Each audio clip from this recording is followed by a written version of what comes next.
Mitsuo Fuchida and his Test Me from Pearl Harbor to Calvary.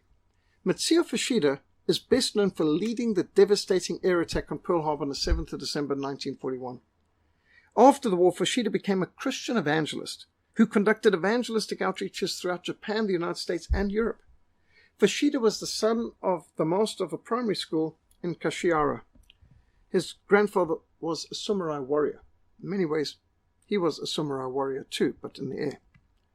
Mitsuo Fuchida entered the Imperial Japanese Naval Academy in 1921. He graduated as a midshipman, 1924, promoted to ensign, 1925, sub-lieutenant, 1927. By the way, you notice these are all British naval designations and ranks. He specialized in horizontal bombing. He gained combat experience during the Sino, or Chinese-Japanese War, where he was assigned to the aircraft carrier Kaga in 1929. Promoted to lieutenant commander in 1936, he was accepted in Naval Staff College, which is where you train to go into higher ranks. He joined the aircraft carrier Akagai in 1939 as commander of the air group. By the way, he traveled to Europe and he observed some of the Battle of Britain.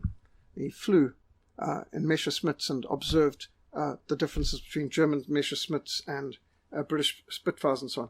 He was made commander in October 1941 under the command of Vice Admiral Nagomo, with 6 aircraft carriers and 423 aircraft under him.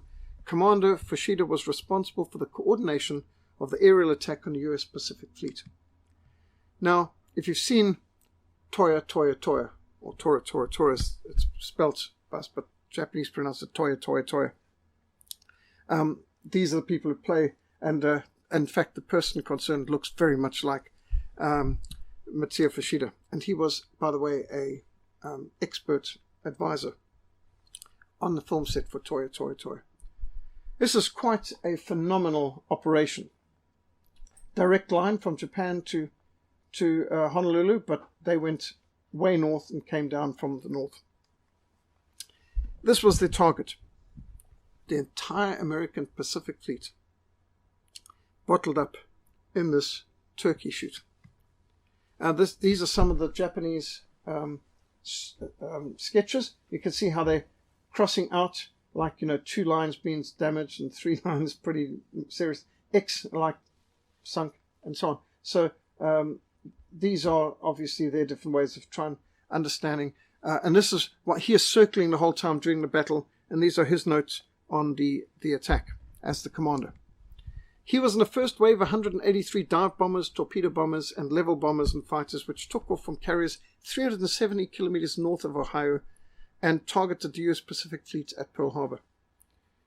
One of the bombers, these are pictures taken actually at the time of the attack by the Japanese. At 7:40 a.m. Hawaiian Standard Time, Fuchida ordered Tenkai, take attack position. He slid back the canopy of the Nakajima Kate torpedo bomber and fired a green flare to signal attack. He then instructed his radio operator to send a coded signal to, strike. And this was the result. These are pictures taken actually at the attack. At 7:53, Fuchida sent the code words Toya back to the air carrier Akagai, the flagship, to report complete surprise had been achieved. Tora, or Toya in Japanese, was the acronym for Tusageki Rakageki, torpedo attack. In Japanese, the acronym T and Ra together, Tora, actually means tiger, and tiger achieves complete surprise. You may not see the tiger in the jungle, but he'll see you. And first thing you'll know about it is when he's got you. So tiger was using the acronym of torpedo attack, but to mean we've achieved complete surprise. When the attack on Pearl Harbor hit at 7:55 a.m., many American sailors or soldiers were on leave or sleeping late. That's Sunday morning. Why were they not in church, just for starters? I mean, I'm just wondering, what on earth is the case with these people? 7 battleships are lined up on Battleship Row. And here you can actually see, these are actual pictures taken by the Japanese during the attack. And you can see naming, identifying. And here's Japanese aerial photograph of the Battleship Row under attack. And you can see the oil spreading out from torpedo attacks. And I mean, the billowing smoke. And you can just begin to imagine some of the horror going on underneath there. The Oklahoma capsized. The West Virginia and California were sunk. The Nevada was damaged, beached near the mouth of Pearl Harbor. If it had sunk in the mouth, that would have been bottled up the whole fleet. Tennessee, Maryland, and Pennsylvania were damaged. 10 other ships were sunk or seriously damaged. The Arizona sank with over 1,000 sailors on board after a stupendous explosion of its forward magazine to one dive bomber. Bomb went straight through the deck into its magazine. That was the worst. Just 8 days later, the Americans had published a picture of this same ship, the Arizona, with the words, "It is significant that despite the claims of air enthusiasts, no battleship has yet been sunk by bombs." Might have been sunk by torpedoes, but not by bombs. And pride goes before a fall. It's like people saying, not even God could sink the Titanic. It's a pretty dumb comment to make. As the first wave returned to the carriers, Fuchida remained over the target to assess damage to observe the second wave attack. He returned to his carrier only after the second wave had completed its mission. 21 large flak holes, that's from anti-aircraft guns, were found in his aircraft. The main control wires were barely holding together. It's incredible that he could have survived so many hits to his aircraft. He stayed over the combat zone the whole time of the attack during 2 waves. He actually shouldn't have made it back to the ship. 21 hits? How does a plane like that stay? I mean, have you seen them? These planes were mostly canvas and string and wire. The Japanese lost 29 aircraft in the attack on Pearl Harbor. The US Pacific Fleet lost 21 ships, including almost every battleship, 188 aircraft destroyed, another 159 damaged, 2,403 lives lost. Absolute disaster in Pearl Harbor. And these are just some of the pictures of the devastation and destruction caused. In Fushida's memoirs, he remarks being upset by Admiral Nagumo cancelling the third wave attack, which could have destroyed Pearl Harbor's fuel tanks and dry dock facilities, which would be needed to repair their ships. "I was upset and thought, what stupidity. But the decision belonged to the commander, and it would not do any good if I complained." Not in Japanese culture, you didn't complain. But the third wave was planned, and the third wave was cancelled. And if the third wave had gone on, it would have been even more catastrophic. Years later, Fuchida said that while he mourned those who died aboard the USS Arizona and other ships, he didn't regret his role in the Pearl Harbor attack. It was war, he said. I mean, remember, Japan was fighting for their life against communist China. They were trying to prepare to protect themselves against the Soviet Union, and now America was forcing them into a situation where they were being strangled to death, that they couldn't defend themselves, and they had to cripple the US fleet so that they could take the oil and rubber that they needed in the Dutch, Indonesian areas and Malaya, and in this way be able to survive. They saw it as, well, we've been forced, that we've got no choice. So from his perspective, remember, he's not a Christian at this stage. He's a Shinto. He's from a Buddhist background. He worships the emperor, and he accepted the war culture. So his view was, well, we were at war, and we'd been provoked to war, and the Americans must have known we were going to attack, because what else were they provoking us for? And he was granted an audience with the emperor. Tremendous, I mean, what an honor in that culture. The emperor is considered a living god to the Shintos, and his word was law, and they were all sworn to die for the emperor anyway. And the emperor personally decorates him with great and the highest medal that he could receive. On the 19th of February 1942, Fuchida led the first of 2 waves, 188 aircraft, in an air raid on Darwin, Australia. Any country that has a city named after Darwin kind of is asking for something. On the 5th of April, he led another series of air attacks against the Royal Navy bases in Ceylon. And here's actually a picture of Mitsuo Fuchida landing in a B-5N2 bomber on board the Calvary in the Indian Ocean during an attack on Ceylon, 5 to 9 April 1942. In June 1942, Fuchida was recovering from an emergency shipboard appendectomy. It had appendicitis. When he was wounded in the Battle of Midway. I mean, this was the key battle of the war on the Pacific. He was on the ship's bridge during the morning attacks by US aircraft. As the Kaga was hit, a chain reaction from burning fuel, live bombs began the destruction of the ship. An explosion threw him to deck. He broke his ankle. He's actually blown overboard and was in the sea, and he somehow survived. After recuperation, Fuchida spent the rest of the war as a staff officer. 2 weeks before the American invasion of Guam, he was ordered to Tokyo. And when the Japanese on Guam failed to repel the American invasion, Vice Admiral Kakuta and his staff chose seppuku, the samurai ritual suicide of disembowelment, which, if he's on there and his leader ordered it, then they would have all had to commit suicide. That was just, he wouldn't have had a choice. And he says, again, the sword of death had missed me only by inches. What did it mean? The day before the first atom bomb was dropped in Hiroshima, he was in that city, in Hiroshima, to attend a conference, and a long-distance call from naval headquarters required him to return to Tokyo. As he ate breakfast in Yamato, 200 kilometers away, he learned that everyone he had been working with in Hiroshima had perished in the atomic explosion. The day of the atomic explosion, he was sent back to Hiroshima to assess the damage. I mean, nobody knew what an atomic bomb was. What was this? All the members of Fushida's party died of radiation. But Fuchida exhibited no symptoms, never suffered ill effects, despite being exposed to exactly the same radiation everyone else was. Each of the officers who had accompanied Fuchida to investigate the destruction of Hiroshima showed strange signs of illness. One by one, they died through what now we know to be radiation poisoning, but they didn't know that then. As Fuchida returned to Kashihara, where he'd been brought up to help his wife raise the children and to become now a farmer, he was depressed. Life had no taste or meaning. I'd missed death so many times. And for what? What did it all mean? After all, Fuchida was called to testify at the trials of Japanese military leaders.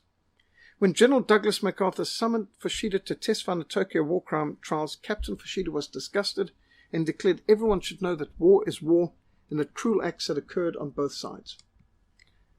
But these were victor's justice. The General Tojo, who was the Prime Minister of Japan during the war, was put on trial for his life and was hung, not even given a soldier's death of firing squad, which he had requested. The petty vindictiveness of the Allies infuriated Mitsuo Fuchida, and he denounced the victor's justice. In 1947, he met his former flight engineer, Kazuo Kenagasi, who he thought had died in the Battle of Midway but had been taken prisoner. Kenagasi reported that a young Christian woman, Peggy Covell, had cared for them in the prison camps despite her missionary parents having been killed by Japanese soldiers on the island of Panay in the Philippines. Peggy Covell's parents were missionary teachers in Japan until 1939. They then relocated to the Philippines because there was a lot of anger brewing against their policies, so they thought it was better to get out of the country. So they were in the Philippines in 1941 when they were invaded. The Japanese had beheaded both of Peggy's parents on Sunday morning, 19th December 1943. To Fuchida, this love for one's enemies was inexplicable because in the Bushido Code, the samurai code, it required revenge against the murder of one's parents to restore honor. So he became obsessed to try to understand why anyone would treat the enemies with kindness and forgiveness, which is against his war code. The extraordinary example of Peggy Covell and Jacob de Chaza inspired Fuchida to know more about the God of the Christians. When Japanese prisoners of war asked the 18-year-old Peggy Covell why she volunteered to help them, her reply was, because Japanese soldiers killed my parents. When Peggy considered her parents' sacrificial service for the kingdom of God and their love for Japanese people, she is convinced she must continue their mission by seeking to reach Japanese for Christ. As Fuchida researched from every source in the Philippines that knew the Covells, he learned they'd been forced to their knees by their captives. They'd prayed together as they were about to be beheaded, and they had prayed for the Japanese. They weren't praying for themselves. In 1948, as Fuchida was passing by the bronze statue of Hochiko at the Shibuya station, this famous loyal dog who every day met his master at the railway station, and when his master died of a heart attack at the college where he's lecturing in town, and he didn't return, this dog waited there for years. He was there every night at the same time to wait for him, and he died there, so they built a statue from there. He was handed a pamphlet about the life of Jacob de Chaza, a member of the Doolittle raid, who was captured when his B-25 bomber ran out of fuel in occupied China. The Doolittle raid. In the pamphlet, I was a prisoner of Japan. De Chaza, a former U.S. Air Force staff officer and a bombardier, related his testimony of imprisonment, torture, and awakening to God. Jacob de Chazer was the bombardier of the B-25 number 16, and after taking off from the USS Hornet, which, in a Pearl Harbor film, they have fighter pilots, suddenly been converted to fly bombers off an aircraft carrier. For goodness sakes, that is impossible. I suppose the movie wanted to kind of have a continuity, but you don't get fighter pilots being transferred to bomber. It's totally different. Fighters and bombers are not the same. It's just like in a Four Feathers, where suddenly you have cavalry officers becoming Camel Corps and then commanding infantry. Doesn't happen. I mean, anyway, just absolutely beyond comprehension. But anyway, so Jacob de Chazer was a bombardier in a bomber plane. He flew the bomber planes off. But, of course, in the Pearl Harbor film, they have a bunch of fighter pilots suddenly recruited to fly bombers off an aircraft carrier. Like, you can just make that conversion within a few moments. They flew to China, ran out of fuel over Japanese-controlled China. Now, this is this classic first time ever that twin-engined bombers were flown off aircraft carrier, but they needed the extra fuel to be able to bomb Japan as a retaliation for Pearl Harbor. Specific order from Franklin Delano Roosevelt. He wanted a symbolic attack. He knew that there wasn't enough fuel for these poor people to return. They couldn't return. They just had to fly into China, and, well, most of them would be captured anyway. But Roosevelt made his point that he wanted to make. And so the Doolittle raid was basically a suicide bombing raid, because there was no way back. They couldn't be recovered. You might be able to take these planes off, but you could never land them on the aircraft carrier. So there's nowhere to go except China. And most of China was basically, if it wasn't in the hands of communists, in the hands of Japanese, neither of which would have been a happy conclusion. So this was quite an operation, and it surprised the Japanese. It didn't do that much damage, but it was more of a morale propaganda benefit. So brave men are doing this, and here you can see Lieutenant Colonel Doolittle. Remember him, because later you'll see Mitsuo Fuchida with him, aboard the USS Hornet, April 1942. This is the American counterattack. Not many planes, but still, it made a point. And so you can see the Hornet launches, they bomb Japan, and they go and land in China. There's nowhere else to go. And these are some of the men in China afterwards, the few that escaped imprisonment. But de Chazer and his crew were captured after parachuting to the ground. De Chazer was imprisoned for 40 months. 34 of these months in solitary confinement. He is beaten, malnourished. He saw 3 of his crew executed by firing squad. The 4th member, Lieutenant Bob Medder, died of starvation. But after 25 months of hating his captives, a Bible came into his hands. For only 3 weeks. But it changed his life completely. He began to learn Japanese and to treat his captives with respect. He resolved to bring the message of Christ to Japan. And after returning to the USA, de Chazer attended Seattle Pacific College and returned to Japan to preach the gospel. After 40 months as captives, 3 of the 4 surviving American prisoners, noticeably emancipated, here you can see the pictures, arrived at Changking, China, late August 1945. Jake de Chazer on the far left. And here's de Chazer, now missionary, preaching in Japan. In fact, he went back and preached in the very towns he bombed. He established a church in Nagoya, the very city it bombed years before. Now Fuchida became intrigued with the Christian faith. The shocking examples of Christians able to forgive their enemies staggered Fuchida.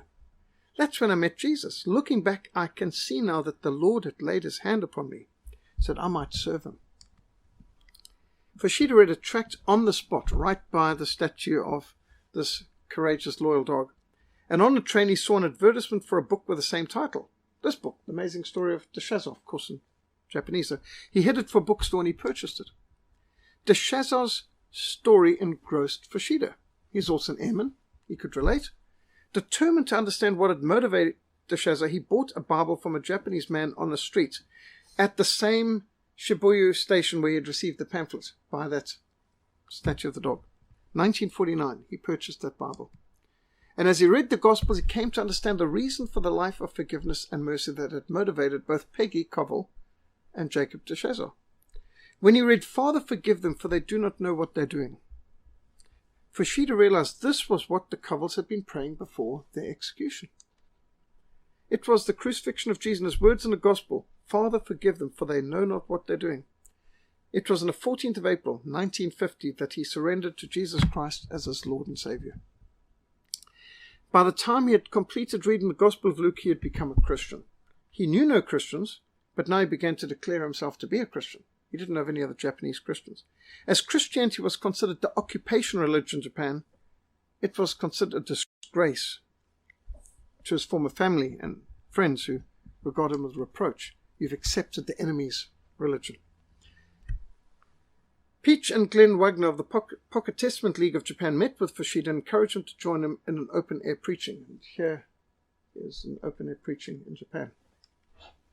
In the business sector of Osaka, as the Americans stood to speak, fewer than 40 Japanese would stop to listen. But when Fuchida, the hero of Pearl Harbor, was introduced, the crowd swelled rapidly. Rush hour traffic stopped, hundreds gathered, even the police listened in. This was the beginning of Fushida's new career as an evangelist. Soon he filled an auditorium in Osaka. 500 Japanese came forward at that rally. And every newspaper in Japan reported on it. He described his conversion as like having the sun rise, which of course that's the symbol of their flag. He preached against Japanese egocentrism and xenophobia. Like Paul on Mars Hill, he used Japanese cultural examples to communicate the gospel of Christ. Captain Fuchida went from being a vital part of Japan's military attack in the United States to being a vital part of God's missionary offensive into the hearts, minds, and souls of Japanese, and later Americans and Europeans too. In May 1950, Fuchida and de Chaza met for the first time. Jacob de Chaza and Captain Fuchida in Japan. He knocked on his door and said, "I've desired to meet you, Mr. de Chaza. My name is Mitsuo Fuchida." And de Chaza recognized the name immediately and said, "Come in, come in." And the former enemies embraced as brothers in Christ. Lifelong friends for then on. De Chaza and Fuchida, they described one another as best friends. In 1951, Fuchida published an account of the Battle of Midway. In 1952, it toured the United States as a member of the Worldwide Christian Missionary Army of Sky Pilots. Sounds like an interesting operation. I remember the thrill that was mine when in one of my first meetings I led my first soul to Christ in America. And he was one of my own countrymen. And here, being welcomed to the United States. Fuchida in the middle there. Mitsuo Fuchida and Admiral Harp, Chief Chaplain of the U.S. Navy, Reverend Sachs of the Sky Pilots of America. And here's Lieutenant Colonel Doolittle, congratulating him on his meeting and greeting his former enemy.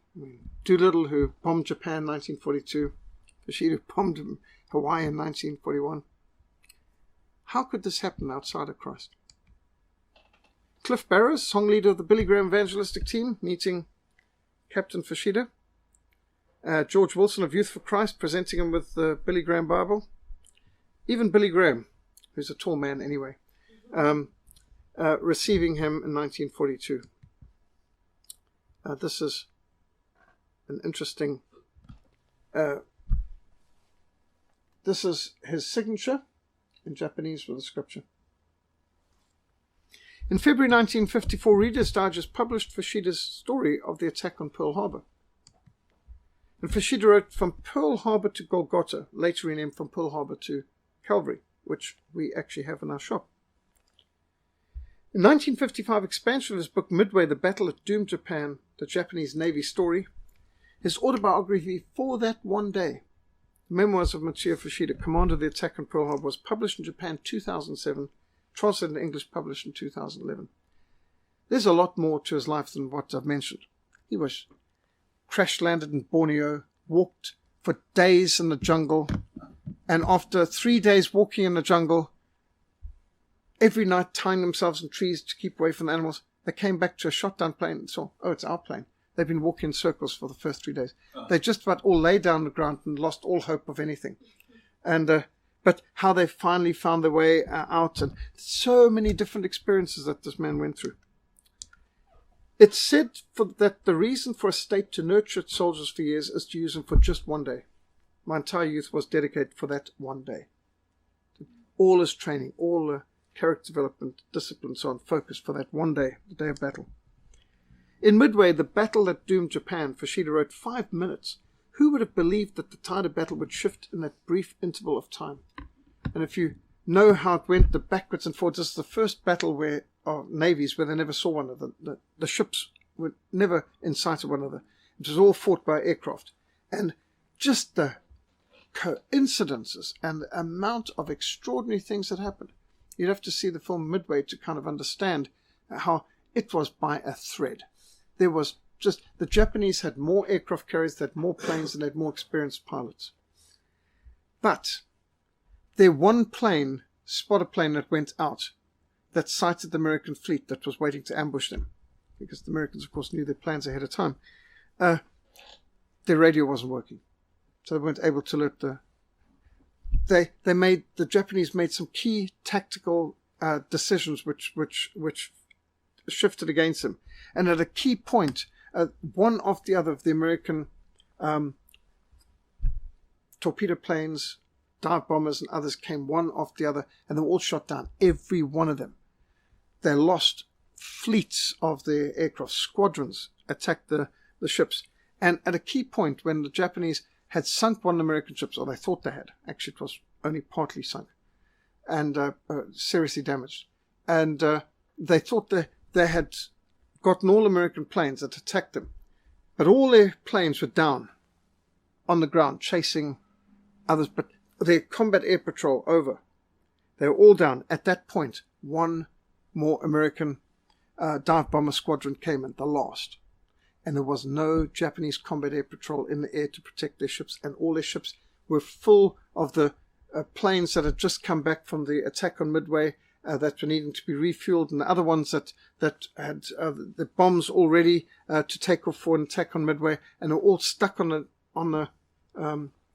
the aircraft carriers at the same time, and then in came the Star Bomber Squadron. They were caught flat-footed at a key moment. We have been caught flat-footed in the most vulnerable position possible, decks loaded with planes, armed and fueled for attack. And the Battle of Midway could have gone the other way so easily. But the Japanese lost 4 aircraft carriers. And incredibly, Fuchida survived, even in a doomed aircraft carrier that was sunk. And he still survived. Fuchida turned down an offer from the Japanese government to organize the new air force. He faced down an angry pilot who pulled a knife and threatened to kill him, although that man later came to Christ. Here he is at Pearl Harbor 1966, pointing to where he led the Japanese planes. He ministered in prisons. He led people to Christ, even in cells of condemned prisoners. He formed Calvary clubs in prisons. Mitsuo Fuchida related the testimony of Peggy Covell and her brave parents all over Japan. He quoted a testimony, "But the Holy Spirit has washed away my hatred and has replaced it with love." The Covells had gone to death singing hymns joyfully and praying for the conversion of enemies. The blood of the martyrs is the seed of the church, and Mitsuo Fuchida was one of the fruit of their faith, of the Covells' faith. Fuchida spent the rest of his life as an evangelist, taking the gospel of Christ throughout Japan, United States, America, and Europe. You can actually even Google and get some videos of him being interviewed on American TV. You might have seen the film Tora, Tora, Tora, which is the most accurate Pearl Harbor film. It's painstakingly accurate with the testimonies that were given. Of course, they weren't allowed to use the details that we knew all the codes ahead of time that much, but they allude to it. His testimony for that one day. And there's a whole range of interesting books on it. And this, I've actually got the... this came in one of our shipments. This is one of the original ones, and this is the new reprint which we've got in the bookshop. But there's a lot more pictures in this one. I've shown the pictures from this in this presentation. From Pearl Harbor to Calvary.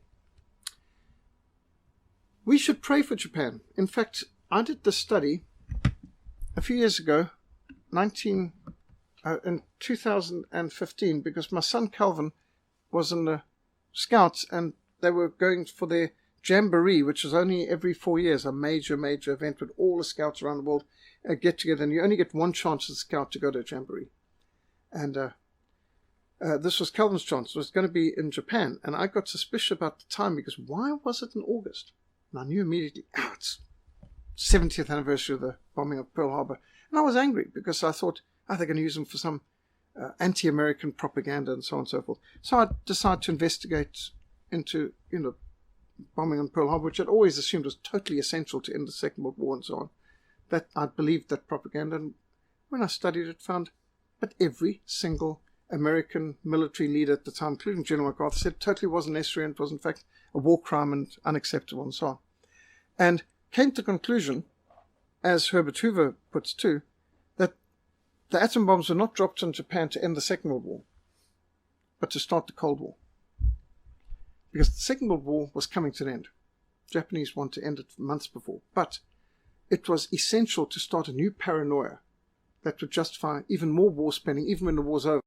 And these military-industrial complex criminals and banksters made even more money out of the Cold War than they made out of the First and Second World War combined. And that, the atom bombs had a different purpose.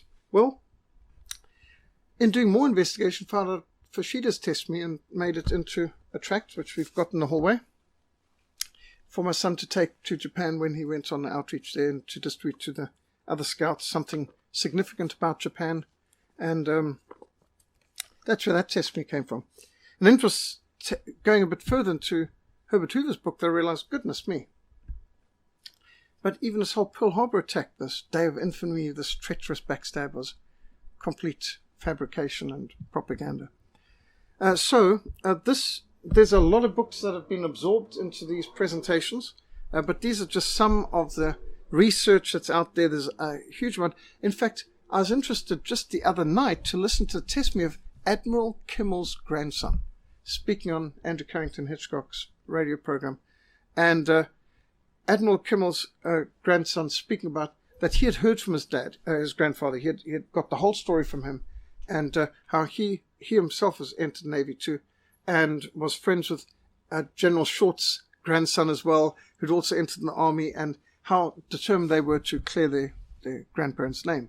And all the investigation that exposed this treachery of the US government under FDR. So, in fact, I think real history is far more fascinating than the propaganda and the garbage that we get dished up in Hollywood. So, any questions? Any comments? So, you mentioned that after the First World War, the Americans had cleared out all the leftists. But then, Second World War, boom, they were back again. What happened? What happened? Wall Street crash. The Wall Street crash, 1929. What happens is, whenever there's an economic crash, whatever government's in power is going to lose the next election. Doesn't matter what. And that's always the way it works. Well, except in Zimbabwe. I mean, where there's real elections. So this Herbert Hoover was elected President of the United States of America in 1928. But in those days, you became President in March the next year. It took longer around the country, of course, communications. So he was elected in 1928. March 1929, he's President of the United States. Wall Street crash happens in the week he becomes President. Of course, it gets blamed on him because, I mean, how can you be to blame if you just came into the office that day? Besides which, presidents don't actually choose economies. Economic movements is by forces outside of any president's hands. Well, unless you Ramaphosa and want expropriation without compensation, or like Mugabe. But normally it's outside. Certainly a free president wouldn't interfere with the way an economy works. But still, he was destroyed by that. And the media was, this was all part of a campaign to get the Republicans out, get Democrats back in. Of course, Democrats always get you into another war. And there's no better way to run up debt and to distract people than through war. So that's what changed. The Americans, you got to remember your lesson, because, for example, you just think, you can remember it, September the 11th, 2001, after the World Trade Center. What was it? Well, Islam's finished now. I mean, Americans are really going to have backlash. But within just 8 years, you had Obama in? 7 years. Barack Hussein Obama, a covert Muslim, gets into the White House and makes America the biggest laughingstock and disgrace in the whole world. Destroys Christianity in the Middle East in so many ways, causes havoc, bringing down Libya, trying to start this war in Syria, and all the hideous things, the chaos in Egypt. So in 7 years, the Americans went from being, well, Islam's the greatest threat to world peace, to being, we've got to have one in the White House. So, unfortunately, people's memories are a bit slow, but also, of course, the media's to blame. And but the Wall Street crash was so disastrous, and people were so, tens of millions lost their homes, lost their farms, lost everything. And in that situation, that's when social engineers can do their work. Chaos. And it took a lifetime of study for Herbert Hoover to work out what on earth happened and why. So, I mean, that's the backstory. He also wasn't a career politician, right? No, not even close. Yeah. He, in fact, spent his life saving people. He is the great humanitarian. He won Nobel Prizes for this. He is credited with saving the people of Belgium in the First World War, getting the people in Finland spared. When Finland was being attacked by the Soviets, he was mobilizing humanitarian aid. So he's the great humanitarian. He's the son of a Quaker. So he came from a pacifist background. He wasn't a pacifist, but his family upbringing was very pacifist. But he obviously did not believe in foreign adventurism. You defend your country, you don't attack others. And of course, I mean, when was America attacked? But they've sure attacked a lot of other countries. When I go to America, I often have people say, the reason why the Muslims hate us because we're free. So that's rubbish. They hate you because you bomb them. Nobody hates Switzerland. Switzerland's free. They're freer than you. They've been free longer than anyone else. But nobody hates Switzerland because Switzerland minds their own business. And the only thing they do for the rest of the world is the Red Cross and so on. They make nice chocolates and cheese. And great watches. Switzerland's free. Nobody hates them for being free. People hate you because you bomb them and sanction them and cause no end of grief. Just mind your own business and pull your soldiers home and maybe people won't hate you so much. But the Americans are absolutely blind to the fact that, well, we've got to be the policemen of the world. Why? Well, there's countries like Iran and North Korea. Yes, well, who made them that way?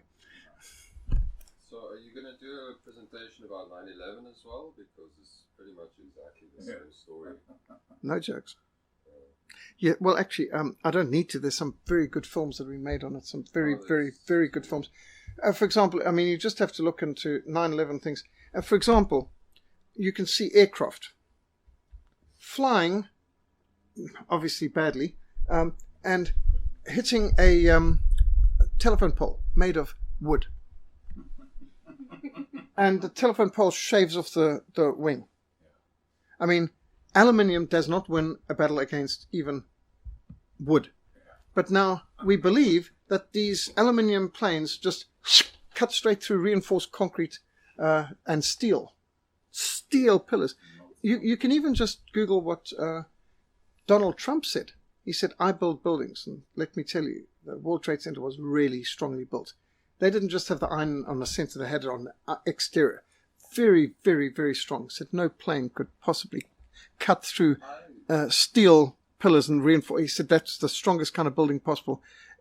It's like, it doesn't matter how fast you fling the butter at the knife will win. Yeah, actually, I heard it in primary school long before it happened. That's where I learned the World Trade Center buildings were designed to take multiple hits of airplanes. Yes. And then when I saw it happen, I saw the buildings fall, and I thought, well, something's not right there. But the camera never lies. Yeah, well, the camera told a lot of truth. It's just the way it fell. I just said that's not a building falling over. That's a building being demolished. That's imploding. That's obvious. Yes. Otherwise, it would have just toppled instead of falling on itself. But the camera never lies. And there's this galaxy far, far away, long, long ago, Star Wars, I mean, you've seen it with the eyes, so you know it's true. I mean, it couldn't be fake, could it? Yes, well. Also, I'd like to ask about the American presidents deceiving countries to communists. do they share money or something when they have deceived the country to God? I think it's more than that. Doubtless money is part of it, because of course there's the bankers making a lot of money, there's the military industrial complex making a lot of money. You can imagine when everyone minds their own business and gets on with things, it enriches the average person. But when there's wars and chaos, well, then military industrial complex and the pharmaceutical companies make a mint.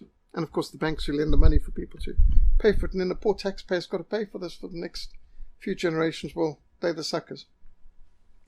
But just think, for example, America's minding its own business in 2001 when World Trade Center was attacked.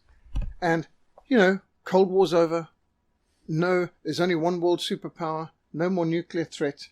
I mean, we can actually get on with business. And there was a moment that was nice. Berlin Wall's fallen, Soviet Union's fallen, Cold War's over. And so everything, actually, there was just a moment of a bit of stability.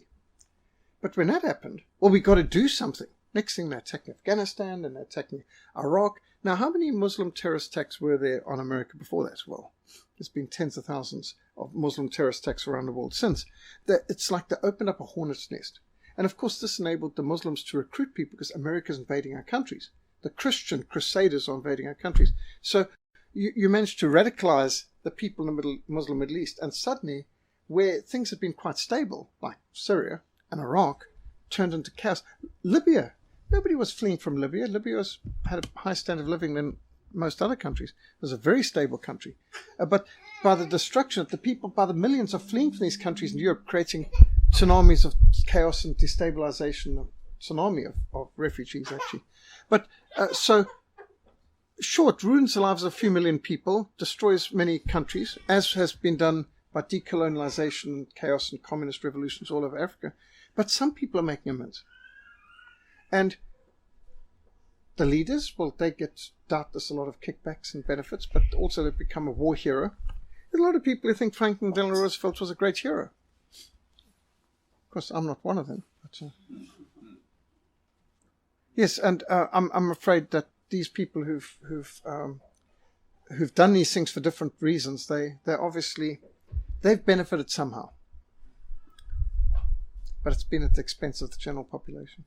And also, doesn't communism have a global agenda? Like Yeah. one world Yeah, oh, well, of course. So, I mean, look, America was a God-fearing, mostly Protestant country where people were mostly farmers, hardworking mom-and-pop shops and farms. But the Wall Street crash bankrupted so many of these people. Tens of millions of people lost their homes, their farms, their savings, their pensions, their everything. And, of course, the 2008 selling of worthless derivatives bubble crashing, that also cost tens of millions of people their homes, their jobs, their pensions, savings, and everything else. And but that's the sort of destabilization they like. You think of how stable Congo used to be, or Rhodesia, and then the chaos caused. And of course, for the people concerned, this is a catastrophe. But for some people up top, they're really benefiting from all this destabilization. And they need to destabilize countries to get away with the nonsense they're doing, because normal people in a normal peaceful situation would not go for that. I mean, you just think how stable was South Africa before the Anglo-Boer War. Why did they do that? Why did they need to have the expropriation of compensation in Zimbabwe? Things were too stable. Chaos is one of the goals of the communists. In fact, remember, if you believe in evolution, evolution leads to revolution, quote unquote from Stalin. Because there was this big explosion, and out of that came everything. So once upon a time there was nothing, and then there was something, that something became everything. And so, to quote Lenin now, never underestimate the value of constructive chaos. Because they believe everything in the world came about through an explosion. So if you can just burn down enough things and blow up enough things, then utopia will arise. order of chaos. This is social Darwinism, cultural Marxism. Create chaos, it'll create paradise. If that makes sense to anybody, but if you're on drugs or if you're communist, it'll make sense. Yeah. I remember one day we were sharing the gospel in World Cup with American Daniel de Villiers. And the Muslim asked, "Where are you from?" He said, "I'm from the America." He said, "America? The biggest terrorists on the planet Earth. They just bomb all our countries." So the Muslims hate Americans. And you know, I begin to understand why. Because I used to think that America was totally justified in everyone they bombed. You know, you've got to liberate countries by flying B-52s and dropping tons of bombs on people. This is how you liberate people. But it doesn't make any sense. I mean, why would you want that? If, you know, we want to liberate you in Cape Town, let's have 1,000 bomber saturation raids, strategic bombing over this place. And then when you're bombed to pieces and you've lost many of your loved ones and you've lost everything that you had, then now you're free. Oh, thank you so much. You know, I feel so much better now. Like democracy coming soon to a place near you, and here's some cruise missile coming down you. So the Americans, most Americans that I speak to are absolutely convinced that the world would be a terrible place if America wasn't bombing everybody. I mean, they somehow keeping everything together by just bombing more countries. And I challenge my American friends, tell me one war that the United States has been involved in the 20th century that made the world a better place. Just one. And the only answer I had from one person was, well, maybe President Reagan invading Grenada? Okay, I'll give you Grenada. Fair enough. 1980, what was it, 81 or something? They took Grenada, a little island that the Cubans were turning into a little terrorist place. And okay, so that they improved life in Grenada. Next. What about their civil war and then resulting liberating slavery? Ending slavery? Well, everyone else managed to end slavery without a war. Yeah. The British did it years before without anybody having to be killed. Well, except the slave raiders. They made them walk the plank and so on. But nobody died in England from a civil war to end slavery. Everyone ended the slave trade. The whole of Europe ended slavery without a war. So why did America need a war? Well, it wasn't about slavery. It's about states' rights. You take, for example, you take, for example, Abraham Lincoln's speech, Gettysburg Address. That government of the people, for the people, of the people, shall not perish. You'd swear that the U.S. Union forces were fighting for self-determination of peoples. But no, that's what the Confederates were fighting for. They were fighting for government of the people, by the people, and for the people. His troops, the Bluecoats, they were fighting to take back land that had seceded and declared independence for them. They didn't want people to rule themselves. So the American war between states was not for the principles espoused in the Gettysburg Address. That was propaganda. I mean, that speech was appropriate for the Confederates. It wasn't appropriate for the Yankees. He was locking up people. He locked up Supreme Court justices. He locked up the entire Maryland legislature because they would want to secede, and so wouldn't let them gather together to secede. He deprived tens of thousands of people of their freedom of movement, freedom of speech, freedom of everything. He banned, blockaded, murdered, hung. The biggest mass hanging in history was done by Abraham Lincoln. There's was 300 and something Indians hung at one time at one place under his orders. He was not exactly the way they depict him. So, yes, I think our history really needs to be rewritten, and we need a whole new series of films that would... Imagine if you took some of the intrigues that we mentioned here. It makes some of the intrigues they make in the average films tame. Reality is actually more fascinating than any fiction.